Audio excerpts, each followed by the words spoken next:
Oke, selamat datang di sesi bedah materi kita kali ini. Siapin catatan ya, karena hari ini kita bakal langsung masuk ke mode coaching intensif. No basa-basi. Kalau lu pernah ngerasa frustrasi pas trading saham atau kripto, nah lu ada di tempat yang tepat. Topik kita hari ini diambil langsung dari catatan seorang probot tentang seni menguasai re-entry, alias gimana caranya masuk ulang ke market dengan bersih dan aman. Yuk, langsung aja kita bedah dan ubah total cara lu ngelihat pergerakan harga. Coba deh jujur, pernah nggak sih lu ngelihat chart harganya lagi bagus-bagusnya, terus lu pencet tombol jual buat ngamanin profit? Wah, lega banget kan rasanya. Tapi, besoknya harga itu malah terbang makin tinggi, terus naik lagi. Nyesek kan? Ujung-ujungnya lu cuma bisa gigit jari, duduk jadi penonton VIP ngeliatin kereta melaju ninggalin lu. Tenang aja, ini momen emosional yang dialamin sama hampir semua trader kok. Sakit emang rasanya ngelihat peluang emas lewat gitu aja. Tapi gini, mari kita lurusin satu hal dulu. Keluar dari market atau ambil profit itu sama sekali bukan sebuah kesalahan. Itu justru tindakan yang benar. Masalah utamanya bukan di keputusan lu buat jualan, masalahnya adalah lu tiba-tiba nge-freeze, kaku, lu bingung dan gak tahu kapan atau gimana caranya buat lompat masuk lagi. Kasarnya, lu kehilangan peta jalan. Nah, masuk ke bagian pertama, mindset trader profesional. Sebelum kita ngomongin hal-hal teknikal, ini ada tamparan realita yang perlu lu terima. Kita harus ngerombak cara lu berpikir. Gini, seorang amatir itu mikir kalau setelah mereka nekan tombol jual, ya permainannya tamat, babak selesai. Tapi, seorang trader pro ngelihatnya dengan cara yang beda banget. Buat mereka, masuk kembali itu cuma sekedar cara buat nunggangi ombak tren yang berikutnya. Ini cara pandang yang krusial banget buat lu pahamin. Ada pepatah yang pas banget buat ngegambarin fleksibilitas ini. Trader pro itu nggak nikah sama satu posisi.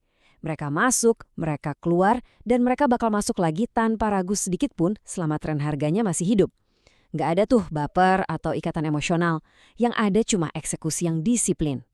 Oke, sekarang kita lanjut ke bagian 2. 5 langkah masuk ulang. Setelah mental lu siap, mari kita masuk ke inti taktiknya. Kalau kita lihat langsung dari catatan aslinya, ini adalah panduan langkah demi langkah buat ngilangin segala tebak-tebakan buta dari strategi lu.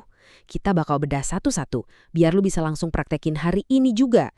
Ini dia blueprint mental lu. Pertama, tunggu pullback. Kedua, cari support. Ketiga, sabar tunggu konfirmasi.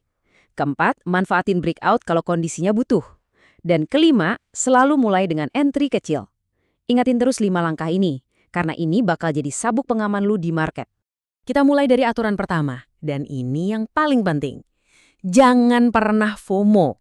Setelah lu keluar dan ngelihat harga makin naik, insting amatir lu pasti bakal teriak nyuruh lu langsung ngejar harga itu. Jangan dilakuin. Lu harus, wajib, ngasih waktu buat harga itu istirahat sejenak, atau yang kita sebut pullback. Sebagai gambaran nih, katakanlah lu jualan di harga 1.100. Tiba-tiba harganya loncat ke 1.150. Jangan panik terus hajar kanan di pucuk, sabar aja. Tunggu sampai harga itu turun atau istirahat di kisaran 1.120 sampai 1.130. Kalau lu masuk di area istirahat ini, risiko lu bakal jauh-jauh lebih kecil. Terus kita masuk ke langkah kedua, mencari support baru. Tren naik yang sehat itu pasti selalu bikin titik rendah yang lebih tinggi alias higher low. Bayangin harga gerak dari 1.000 ke 1.100, terus dia koreksi ke 1.060. Nah, si 1.060 inilah area support baru lu. Di titik itulah lu mulai pasang kuda-kuda buat masuk lagi. Tapi awas, lu nggak boleh asal tebak di mana harga bakal berhenti turun. Langkah ketiga ini mewajibkan lu buat nunggu konfirmasi. Lu harus nyari 3 tanda ini. Candle yang memantul, volume transaksi yang mulai naik, dan adanya rejection atau penolakan di bawah yang nunjukin kalau harga udah nggak mau turun lebih dalam lagi. Coba visualisasiin ini di kepala lu. Harga lagi turun nih ke area support, terus tiba-tiba muncul hammer candle. Itu loh, lilin yang ekor bawahnya panjang banget, dan dibarengi sama volume yang melonjak. Bro, itu bukan kebetulan, itu sinyal jelas banget kalau big money atau pembeli besar udah mulai masuk lagi ke market. Itu lampu hijau lu. Tentu aja, market itu nggak selalu berbaik hati ngasih apa yang kita mau. Kadang marketnya lagi agresif banget sampai nggak mau ngasih pullback yang dalam, harganya langsung lari kencang. Disinilah langkah keempat ini kepake. Lu harus bisa adaptasi cepat dengan manfaatin breakout kedua. Kalau harganya nembus resisten selama di 1.150 dan bablas ke 1.170, taktik lu harus berubah. Lu bisa langsung masuk pas breakout itu kejadian, asalkan ada volume tinggi ya. Atau kalau mau opsi yang lebih aman, tunggu sampai harganya turun dikit buat ngetes ulang level 1150. Intinya, lo harus fleksibel. Dan akhirnya, langkah kelima. Ini adalah aturan keselamatan mutlak. Jangan pernah, gue ulangin ya, jangan pernah langsung all in atau masukin semua modal lu pas lagi re-entry. Masuk lagi ke market, itu ibarat lu lagi ngecek kedalaman air proses adaptasi, bukan ajang judi tebak-tebakan. Poin krusialnya ada di struktur entry lu. Re-entry itu pada dasarnya adalah fase konfirmasi ulang, karena trennya belum pasti berlanjut. Jadi lu tes dulu pakai posisi kecil. Lu baru boleh nambah muatan kalau market udah ngebuktiin analisa lu benar. Kalau ternyata salah, ya rugi lu cuma dikit, aman. Lanjut ke bagian 3. Hindari 3 kesalahan fatal. Kita udah panjang lebar bahas taktik.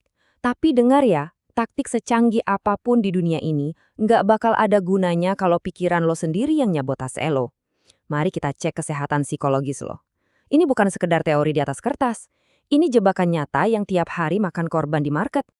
Ada 3 jebakan emosi yang paling sering kejadian. Pertama, panik beli karena takut ketinggalan alias FOMO. Kedua, lu kepaku sama harga lama, terus takut masuk karena ngerasa, aduh ini harganya udah kemahalan. Dan ketiga, sindrom perfeksionis, numuin setup chart yang 100% sempurna. Ujung-ujungnya apa? Lu cuma jadi penonton abadi. Oke, masuk ke bagian 4, pelajaran terakhir dari market. Sambil kita ngebungkus sesi bedah materi ini, ada satu pil pahit yang harus ditelan mentah-mentah sama setiap trader kalau lu mau bertahan dan sukses jangka panjang. Peluang itu selalu ada. Tiap kali market buka, di situ ada peluang baru. Tapi ingat, peluang itu nggak bakal datang ke orang yang cuma bisa berharap. Peluang cuma datang ke mereka yang siap, yang punya strategi dan punya disiplin buat berani masuk ring lagi. Ini dia mindset pamungkas buat lu hari ini. Market itu sama sekali nggak peduli sama lu. Dia nggak peduli lu udah take profit lu lagi nyesel atau lu lagi sedih meratapi nasib karena ketinggalan kereta. Market bakal terus jalan tanpa ampun dan tanpa perasaan. Jadi sekarang pertanyaannya balik lagi ke lu. Apa lu mau terus-terusan meratapi tren yang udah lewat dan mikirin profit yang melayang? Atau lu siap ambil kendali, pakai 5 langkah yang baru aja kita bedah tadi, dan mulai bersiap dengan rasional buat eksekusi yang bersih di entry berikutnya? Pilihan sepenuhnya ada di tangan lu. Tetap disiplin, terus belajar, dan sampai jumpa di sesi bedah materi selanjutnya.